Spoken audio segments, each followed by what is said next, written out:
Well, it's wonderful to see so many people here in the morning. I see lots of cups of coffee. Life is good.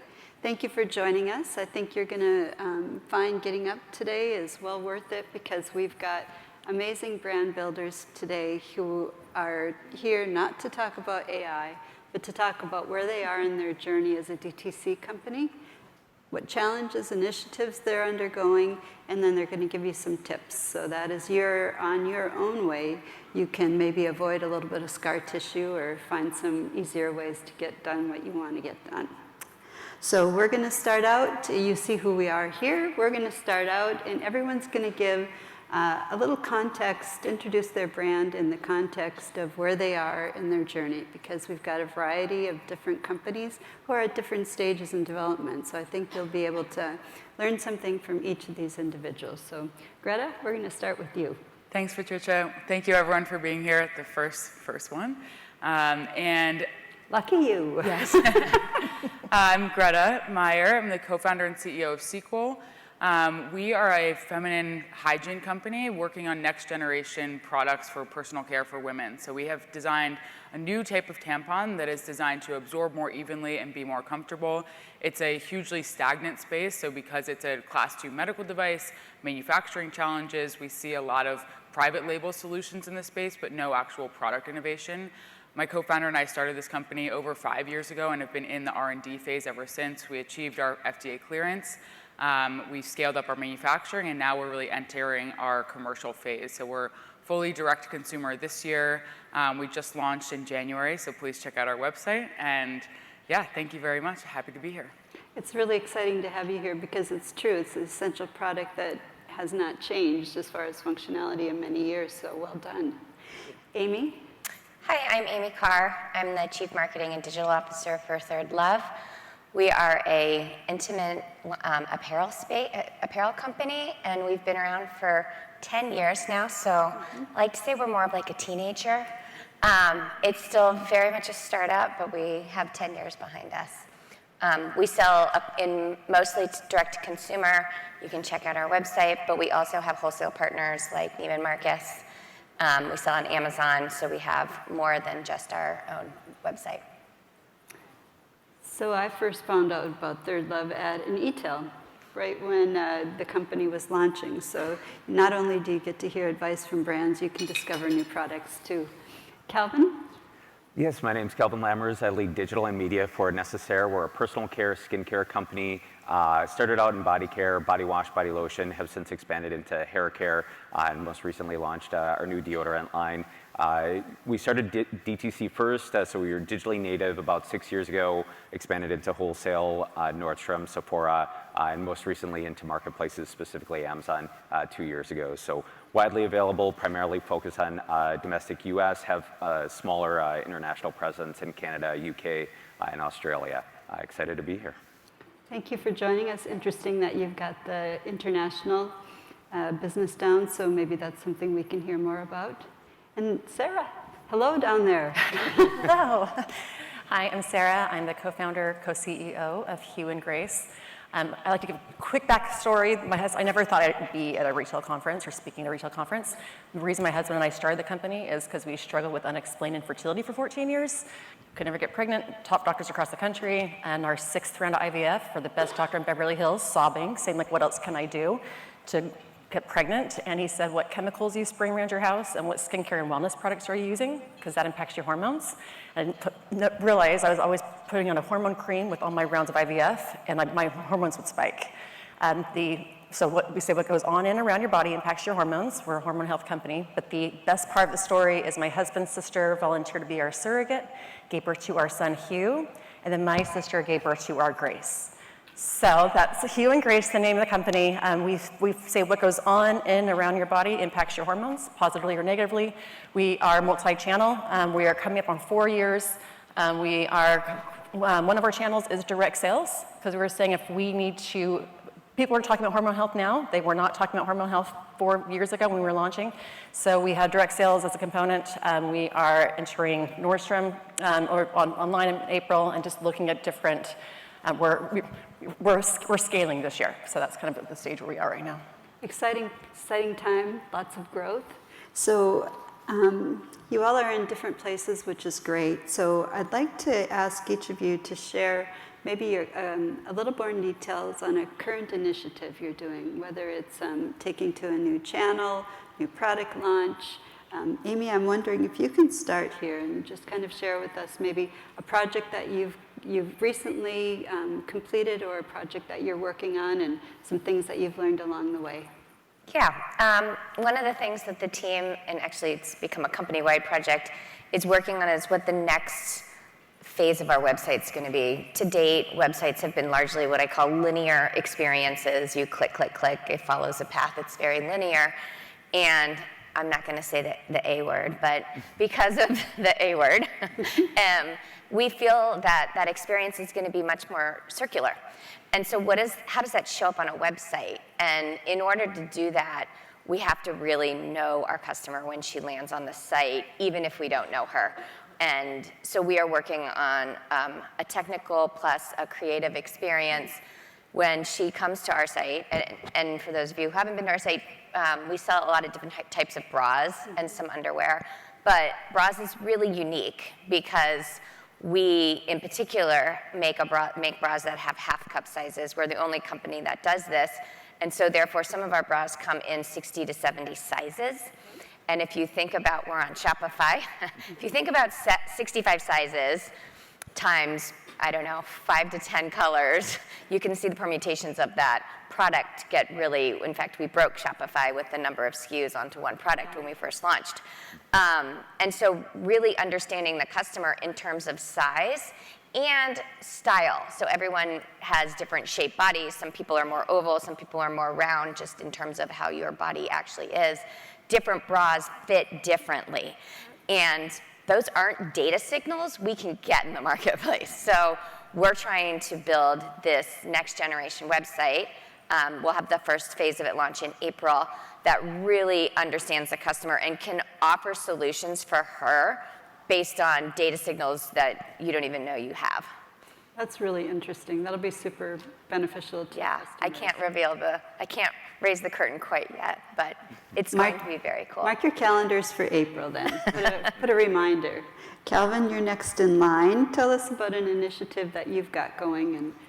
Yeah, I think category expansion is definitely top of mind for us. So as I mentioned, we started with body care and really, I think started a major trend with body care and focus on treating your body like your face. And in the skincare space, all the focus has primarily been on facial skincare. So using the same ingredients, same high quality efficacy with body care products. And we like to think that we're kind of going the opposite direction that a lot of skincare brands have gone since we launched hair care. Last year, rosemary shampoo conditioner, so tapping into a very big trend in the hair care space, rosemary oil specifically. And then that also is leading into our most recent launch, which was lip balm, another category that's trending extremely well. So category expansion for us, I think, is a key one. So once we get people into the brand, with whether it's a body wash, body lotion, we have our same efficacy in all categories. So basically have a showroom in the shower or bathroom for our products. And then along with that, really fragrance and scent is the other thing that we're really leaning into and have leaned into over the last year. We started with our body washes. We have our original eucalyptus scent with essential oil. But what we do that's different with fragrance is really having a treatment focus with each fragrance that we pair it with. So we have hinoki that's more on exfoliation. We have Santal that's more focused on therapeutic. So that's really a key focus for us is leaning into a fragrance trend, but also having function along with that fragrance for our products. And how does that develop? Like when you decide to do a brand extension or a new product line, tell us a little bit about the process. Yeah, I think we've got the best product development team, I think, in the space. But what's new in that process is they've got a deep history and knowledge just of the category. But now that we have more insights into a broader marketplace, I mentioned that we launched on Amazon 2 years ago, we're pairing customer insights and data points with our product development team to kind of map out and shape our product roadmap. One example is with our new deodorant that we just launched two months ago with some Amazon data and insights that we saw. Mandelic acid, one of the biggest trending keywords in the deodorant space. So gather that insight with our product development team and really included that with our new deodorant launch. So I think we're being a little bit more data backed and data focused in driving that product roadmap now moving forward. Interesting. So Sara, your offering is a very personal one. Tell us a little bit about, so I'm interested in what initiatives you're working on and some of the challenges that you've had in kind of getting to where you are now. Yes, so it's really interesting. When we did our pre-call, I was actually in Saudi Arabia. We were hosted by the government as they looked at our lifestyle approach as holistic preventative wellness. And so we're actually talking to a lot of healthcare platforms because it's the daily chemical exposure. You know, we focus on different routines. What's your morning routine? What's your night routine? What's your shower routine? Because that's where you can start reducing chemical exposure and promote hormone health. It's with growth, super exciting. We grew 220% Q4. We have not spent $1 on ad spend. It's all been word of mouth. But with that and having an inventory company, it's constantly fundraising. So if you know anybody who wants to write a quick check, no. But it is really being, and I think also when we have, you know, we call it affiliate plus, because I think also sometimes people think of direct sales and they just think of MLM. We're like, no, we actually compensate people on performance. It's like any other sales organization, attorney's office. It's all there. It's all performance-based. But we have people who are so incredibly passionate about health, whether they're breast cancer survivors, they're parents of autistic children. Like, we have these sub-communities within our community that are so passionate, and I get millions of texts every single day about what products we should launch and what, like, better ways to say, you know, talk about our mission, and, you know, men have hormones too, and what, like, so it's been really constantly learning, exciting. I feel like it's my voice where I'm the fortunate one who gets to go and represent this large mission and a lot of people who are so passionate, but it definitely, plenty of challenges. Right?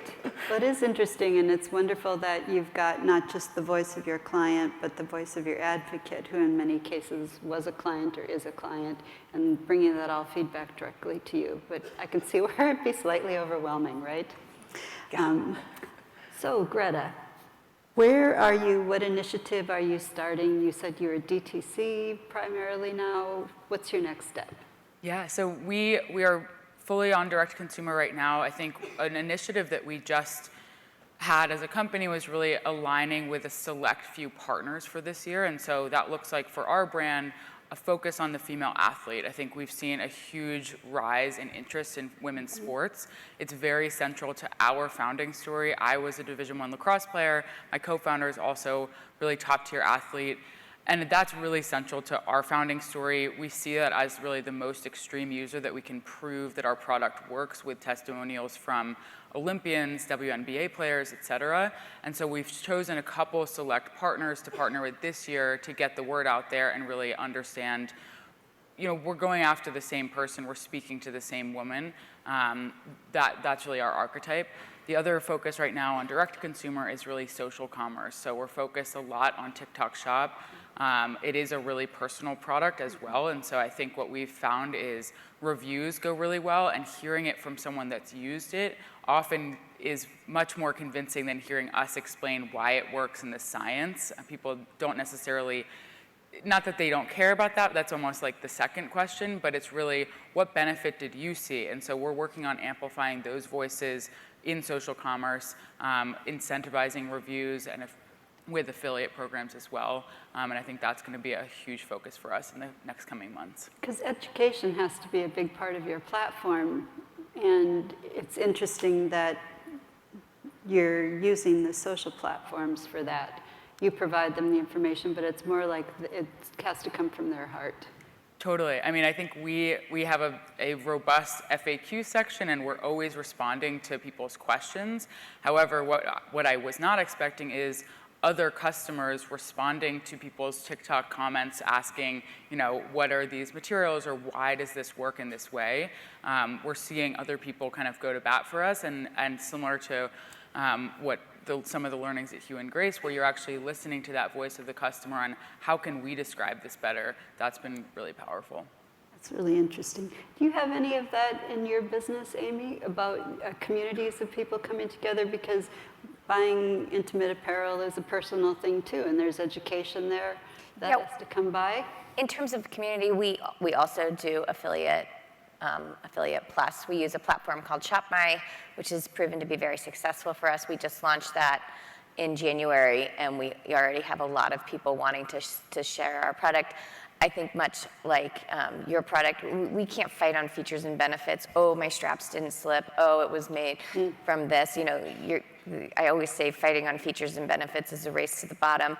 She has to come out and say, it's so comfortable. This is the only bra I didn't want to, you know, take off the second I got home. Bras inherently are uncomfortable, but we make ones that are actually comfortable. And so hearing it from our affiliate partners, influencers, we are looking at TikTok shops and how we can gain traction there as well. So a lot of similarities. So where can people find ThirdLove? We know you're online. Tell us about your channels. We're online. About 90% of our sales are still online. And you know, we have a digital fitting room experience that we just relaunched. It's really easy to find a bra. I liken bra shopping to going to the dentist. You have to do it. You have to do it routinely, but it's not usually not a fun experience. We try to make it really fun and inviting and welcoming. We also have stores. So if you're in San Francisco, we have 2 Bay Area stores. We have one in San Francisco, one in Walnut Creek in the East Bay. We have a store in Chicago. We have a store in Boca. And we are definitely looking at store expansion in a really small footprint. What do they do for you? Other than, obviously, customers come in and get merchandise that they need right away and they get the experience, but how are you using that in your whole portfolio? We use them for events. So we partnered with Core Power Yoga. They had a yoga class in our studio a couple months ago. But you know, really, some women just want to physically come in and get measured properly, and it is harder to do it online. It's an effort. It's an effort, and so hopefully they come into the stores and then they can replenish online. They can refill, you know, not refill, but replenish the bra, because bras only last a year or two if you wear them every day and you wash them properly. But we're also on, you can also look at Amazon. So we have an Amazon business. And again, we're marching into wholesale this year in a big way. Cool. Calvin, where can we find Necessaire? And tell us just about your strategy of how you move from channel to channel. Yeah. So we are omnichannel, so we started with DTC, so still have a major DTC business. We are available in select retailers, Sephora, Nordstrom, Credo Beauty, Blue Mercury, and then also available on Amazon. I think our journey has been a very thoughtful and mindful one. I think we've been very focused on making sure that we can support the channels that we grow into, but also defining the purpose that each retailer has. So Amy, to your point, we really see as we're leaning more into fragrance, there's a need for people to actually go into store and smell the new fragrances that we have. And that's where we've seen some of the biggest success over the last year is in store as we've leaned more into the fragrance side. So determining and having that channel strategy in advance and what the purpose is for each channel outside of just widening distribution and availability, I think is an important one for brands, especially as you expand, whether that's online or offline into wholesale, because quite often, or I have seen plenty of brands that you expand too quickly, and then you're just cannibalizing the business and shifting volume to one or the other. So I think having that thoughtful, mindful channel strategy and the purpose for each in advance is an important one for brands to keep in mind. That's really good advice, because you have to have a purpose and measurement so that you can determine, is it actually a net benefit to the business. So Sara, you have an interesting model in that you've got affiliates. What is your next step, and what are you finding effective in kind of growing the market? Yeah, so we have multi-channels. So we have our advocate model, we have an affiliate model, it's traditional, we have a retail. We are expanding retail this year, but it's also interesting, we allow our advocates, if they have a relationship with a local gym or a spa or a doctor's office, they can actually enroll a retailer, or if they have a friend who's an affiliate, they can enroll them. So we are in like some Four Seasons, some Waldorf Astorias, a lot of like doctor's offices. We actually have it's amazing. Our fertility doctor, they actually recommend, we have a set that's called Fresh Start. They recommend with every single fertility patient as holistic support. But we were really focusing this year on going and building out those as a brand, those other channels where, but we've always had that from day one, which has also been helpful because I think sometimes direct sales companies, if they're only direct sales, then later on they try to go into stores, it doesn't work. Well, yeah, it's a conflicting model, and you're going to cannibalize the people that have been loyal to you, and there goes your market, right? So, Greta, you've got, you talked about TikTok and some of these other things. Were they things that happened organically and surprised you, or did you plan for them? I guess I want to know, what surprised you as you've made this journey? It's a great question. It wasn't on the list.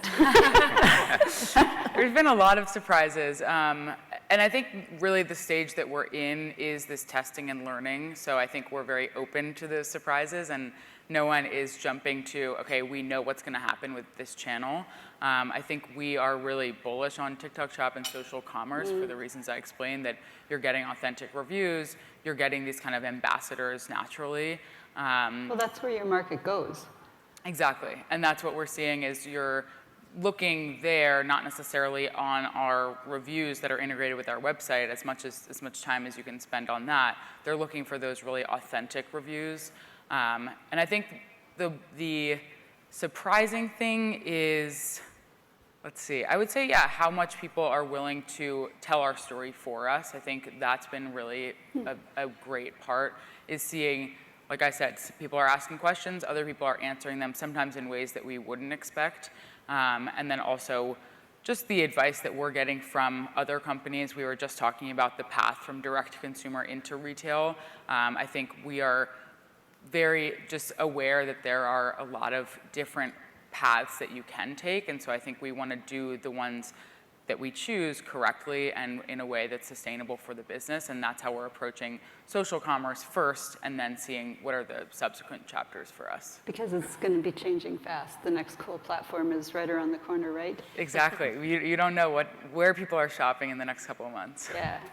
Amy, what surprised you over the years? I wasn't prepared for that question yet either. Or you can give a tip. Surprises and tips are both. Surprises and tips. I don't really have anything that's quite surprising, but I would say that tips to being successful both personally and professionally, and tips for companies is, if you haven't watched the Duke women's basketball coach give her speech to her team members several years ago, it's worth Googling and finding. And what she basically tells these college women is do hard things. And that has been something that I've made my children watch the speech and really try hard things. And there's no easy answer. Like, nothing is easy. If you do things well and they're hard, you're gonna get harder things to do well at. And it's really kind of stuck with me on, really this doing hard things. The other piece of advice I would say is surround yourself with really good people, because we can have all the data and tools and technology and AI, but it does not replace a good team. That's an excellent piece of advice. I like to not be the smartest person in the room. Hire people smarter than you. Calvin, tell us something that surprised you on the way, or that people should watch out for, or something that you would advise looking for. So I think just expanding on my earlier comment around channel expansion, I think the biggest thing that surprised me with Necessaire specifically is just that different consumer, different audience, and then along with that, the different SKU mix that we see really kind of pop up with each channel. And I think it really does play into the importance of having a purpose for each channel, but also the consumer and what they're going to each platform. So as I mentioned, fragrance, we see that really doing well in store, and the need for actually experiencing that fragrance firsthand. And then on Amazon, we see everyday essentials that is more of an immediate need. So whether that be like a deodorant or a shampoo, that next day delivery is important for those consumers. So we really see those do quite well there. And then on our DTC channel, it really is the newness and more treatment focus. So less urgency, less of an immediate like everyday essential, but really see with our existing customer base that the treatment SKUs perform outsized on our DTC channel compared to the others. So I think just having that knowledge and along with the channel strategy, having an assortment that lines up with the consumer you're reaching on those channels. That's really good advice. I think it's important to remember that not only do you have different customers, but your customer can at any time has a need, a want, or an aspiration, and it's meeting them when they have those different intents. So, Sara, tell us a little bit about you. You're in the throes of development. What learnings can you share with our audience that might be helpful? You're like talking about surprises. So because I have this focused group of thousands of people who DM me every single day, like they ask for collagen. I'm like, everyone has collagen. And our products are a little more expensive. And so we found a single source Japanese farm-raised codfish. You want it farm-raised because you distill big animal to small pieces. You want to make sure there's no heavy metals. And we found this amazing collagen. It mixes completely clear in water. We do collagen in cocktails, put it in our coffee every morning. We do fan activations. And so we did it, and it's been our top 3 best-selling products. And it's because they asked for it, and they wanted it, and it's $80, I think? I don't know. But like, it's just listening and learning, and then, do you want advice too? What was the question? What'd you ask me?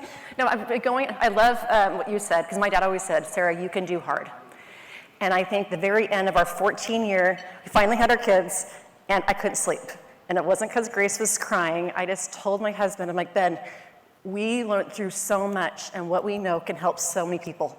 And I have my MBA from USC. I was working with all of our billionaires, raising transformative gifts for university. My husband had a very successful career. I said, between our networks, we can get to anybody, and we have to do this. And so if there's anything, we had no clue. We had a newborn. We had a barely 2-year-old. We were going into COVID. We put everything in, but I knew it was something that I just could not do. And so if there's anything in your mind that you're like, things in life happen for a reason sometimes, and it's what do you do with those experiences? Passion and persistence. I love that.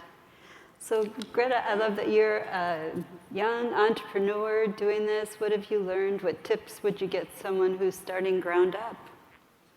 Yeah, I think it's very similar to Amy's point about surrounding yourself with great people. I think something that I learned early on was not necessarily to find that idol of yours that is 20 years a veteran in this space, but find someone who is 2 years ahead of you, where you want to be in 2 years, because they will really remember the stage that you are at and not have it all kind of glossed over. They'll remember the ups and the downs and be able to give you really tangible advice versus someone who is so far removed now. I think that those types of mentors have been the real heroes for me, of people that can get down and dirty. They've been in the trenches right where you've been, and they can give you that really tactical advice.